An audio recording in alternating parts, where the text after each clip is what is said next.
pakiramdam na isa ka ng The Voice Kids Grand Champion?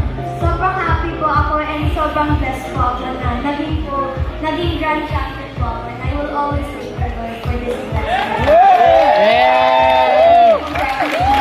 Congratulations mo ang blessing na ibinigay sa'yo ni Lord. Boys, guys, meron ba kayong advice para kay Sofia bilang kayo ang nauna dito sa industry? Siguro po masasabi ko po kay Sofia, palagi kang mag-practice, huwag kang masasawa mag-practice, and enjoy mo lang yung mga guestings na binibigay sa'yo. Bakit may gusto ko sabihin? Oo, ma'am. Enjoy mo lang career mo and Sigurado ba kayo? Bata pa itong mga to. Full of wisdom. O ikaw, ano sabi? Binata niya eh. Enjoy lang po yan! Oh, di ba? Oh, binatin yun eh. Basta mag-enjoy lang daw. Pero ang gagaling ng mga batang ito, grabe, iba naman na sa coach eh. Oh. Yes!